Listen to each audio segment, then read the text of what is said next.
Hi bro. Hi bro. So చాలా great initiative అని చెప్పొచ్చు. లైక్ ఈ కమర్షియల్ టెంప్లెట్లు వెళ్ళొచ్చు, సోలో బాయ్ తర్వాత మంచి సక్సెస్ వచ్చింది. మీరు అనుకుంటే కమర్షియల్ వేలోకి వెళ్ళొచ్చు, బట్ అవన్నీ కాదని చెప్పేసి ఒక రియల్ అన్సంగ్ హీరో. అంటే మనకి ఆపరేషన్ సింధూర్ వరకే తెలుసు. బిఫోర్ దట్ ఆయన లైఫ్ స్టైల్ ఏంటి, ఆయన ఎలా పెరిగారు, ఎంత కష్టంతో మిలిటరీ వరకు వెళ్ళారు, ఇవన్నీ తీసుకురావడం అనేది చాలా మంచి విషయం సార్. సో పర్టికులర్గా మీరు ఈ కథని ఎంచుకోవడానికంటే ఈ హిట్ తర్వాత, మీకు పడిన హిట్ తర్వాత చాలా కథలు చెప్పుకుంటారు, అంటే దీన్నే జనాల్లోకి చూపించాలనుకోవడానికి. సో అంటే లైక్ నాకు ఫస్ట్ నుంచి అంటే నా సోలో బాయ్ ఫిలిం ఇంకా రిలీజ్ చేస్తున్నామని అనౌన్స్మెంట్ వచ్చిన టైంలోనే ఇదంతా జరిగింది యాక్చువల్లీ మేలో. So it's very very recent, అసలు ఒక జస్ట్ ఒక 2.5 months 3 months లోపలనే జరిగింది ఇన్సిడెంట్.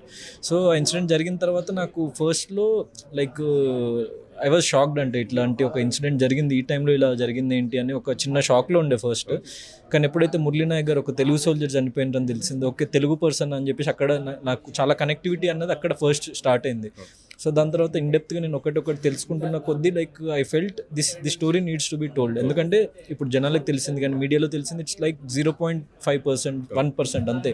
జస్ట్ దట్ 1-2 days గురించే లైక్ తెలిసింది.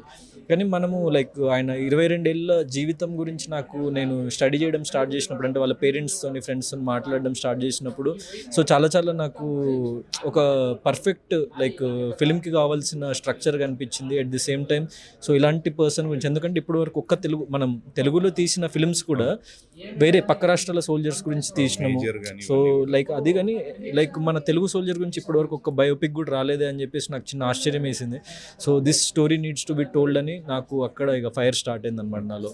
యా, లైక్ ఎంత సినిమా అన్నా కానీ ఆ హార్డ్ కోర్ ఎమోషన్ అనేది ఒకటి ఉంటుంది. లైక్ వైల్ పోర్ట్రేయింగ్ ఏ క్యారెక్టర్, అంటే దాట్ ఏ సోల్జర్ అన్నప్పుడు చాలా జాగ్రత్తగా తీసుకుంటాం మనం. వేరే బయోపిక్స్ కానీ లేదా వేరే కైండ్ ఆఫ్ థింగ్స్ అనేవి సపరేట్, కానీ while doing a biopic of A soldier అనేటప్పుడు దాన్ని తగ్గట్టు లైక్ ఆయన ఒక 22 years ఏజ్ అప్పుడే ఆయన మరణం పొందారు.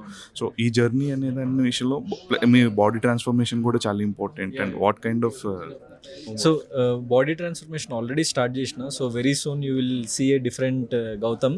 సో మురళీ నాయక్ గారికి అండ్ మెయిన్లీ ఆర్మీ వాళ్ళకి లైక్ చాలా డిఫికల్ట్ ట్రైనింగ్ ఉంటుంది అనమాట. సో అండ్ ఫిలింలో నాట్ జస్ట్ ఒక మిలిటరీ ఆఫీసరే కాదు, మనం యంగ్ ఏజ్ నుంచి చూపిస్తున్నాం కాబట్టి there will be different variations in the film.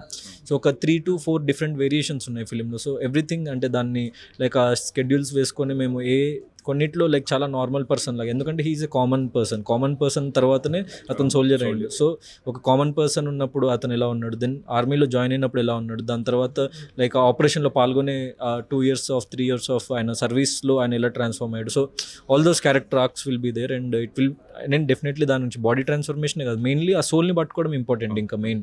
So ఆ సోల్ని పట్టుకోవడానికి నేను ఒక 1.5-2 months వాళ్ళతో ట్రావెల్ చేసి అసలు ఏంటి తను, సో అతని like what is his drive, అతని ప్యాషన్ ఏంటి, అసలు ఎందుకు ఆర్మీ ఆఫీసర్ అయ్యాడు అన్నీ తెలుసుకున్న తర్వాత నాకు like very like shocking and motivating. And so all those నేను ఇన్కల్కేట్ చేసుకుంటున్నాను నాలో. And even different slang, different everything is like you will see a different me, అంటే గౌతమ్ అయితే అసలు చూడరు. So you will see a Murali Naik. So ఇందాక వాళ్ళ అమ్మగారితో మాట్లాడేటప్పుడు చెప్పారు, అంటే వాళ్ళ అమ్మమ్మ గారి దగ్గరే పెరిగారు అని చెప్పేసి. వాళ్ళ అమ్మమ్మ గారు కానీ వాళ్ళ గ్రాండ్ పేరెంట్స్ కానీ ఇంటరాక్ట్ అయ్యారు? యా కలిసి నేను వాళ్ళ ఇంటికి వెళ్ళి లైక్ ఈవెన్ నేను ఇన్స్టాగ్రామ్లో అప్పుడు పోస్ట్ చేసి ఉండే. సో వాళ్ళ ఫ్యామిలీ దగ్గరికి వెళ్ళి లైక్ ఈవెన్ వాళ్ళ ఫ్యామిలీలో ఉన్న ప్రతి ఒక్క పర్సన్ కలిసి, అంటే ఆల్మోస్ట్ ఒక 25 to 30 క్లోజెస్ట్ రిలేటివ్స్ కానీ లేకుంటే క్లోజెస్ట్ ఫ్రెండ్స్ కానీ, సో ఎవ్రీ పర్సన్ నేను ఇన్ పర్సన్ మీట్ అయ్యి ఆయన గురించి తెలుసుకున్నా. అంటే ఇప్పుడు ఫర్ ఎగ్జాంపుల్ మన ఫ్రెండ్స్కి మన గురించి ఒకటి తెలుస్తుంది, మన పేరెంట్స్కి తెలియదు ఆ విషయం, మన పేరెంట్స్కి కొన్ని తెలిసి ఉంటాయి, మన ఫ్రెండ్స్కి తెలియదు ఆ విషయం. సో అవన్నీ విషయాలు నాకు తెలిసిందే, అంటే సో మల్టిపుల్ సోర్సెస్ నుంచి నేను తెలుసుకునేసరికి సో ఐ ఫెల్ట్ లైక్ నాకు లైక్ ఆ ఇన్ఫర్మేషన్ కావాల్సిందంతా వచ్చింది. So I'm working towards it. And నేను ఆల్రెడీ ఒక 2 films చేసిన బిగ్ బాస్లో వెళ్ళినా కూడా. సో ఇప్పుడు ఏంటంటే it's like new challenge, it's like A fresh film. And నాకు మళ్ళీ ఒక డెబ్యూ, నేను ఎవ్రీ ఫిలింని నా ఫస్ట్ ఫిల్మ్లోనే ట్రీట్ చేస్తాను. సో ఈ క్యారెక్టర్కి కావాల్సిన ఆర్క్స్ అవన్నీ తీసుకొని లైక్ ఈవెన్ నేను ఒక యాక్టింగ్ కోచ్ని పెట్టుకొని ఒక 1 month లైక్ వర్క్షాప్స్ చేస్తున్నాము, దెన్ బాడీ ట్రాన్స్ఫర్మేషన్ చేస్తున్నాం, shooting, then march fasting, everything, అంటే A to Z లైక్ ఒక ఆర్మీ ఆఫీసర్గా ట్రాన్స్ఫార్మ్ అవుతాను. సార్ ఫైనల్లీ, అండ్ మీరు ఇంకా డైరెక్టర్ని అనౌన్స్ చేయలేదు, అండ్ మీ as you personally are director కూడా, and is there any chance of directing this film? లేదు యాక్చువల్లీ, అంటే ఎందుకంటే దీంట్లో చాలా డెప్త్ ఉన్న క్యారెక్టర్ కాబట్టి నేను ఓన్లీ దీని మీద ఈ పర్టికులర్ ప్రాజెక్ట్లో యాక్టింగ్ మీదనే కాన్సన్ట్రేట్ చేద్దామని చెప్పేసి నేను మా టీం అందరం ఫిక్స్ అయ్యే. So like I thought and director actual and director technicians అందరూ ఫిక్స్ అయ్యారు. కానీ we will announce it in next event. అంటే మేము ఈ ఫిల్మ్ ప్రమోషన్స్ కూడా ఒక డిఫరెంట్ స్టైల్లో ప్లాన్ చేస్తున్నాము. సో ఒక event only technicians and crew, cast and crew revealing లాగా కూడా ఒక ఈవెంట్ మేము చేస్తాము షూట్కి ముందు. Then we will immediately go to the shoot. Great అండి. And I wish you very all the best అండి. అండ్ ఎలాంటి కథలు తెలియాలి. And thank you for bringing us ఎలాంటి కథలు. Thank you.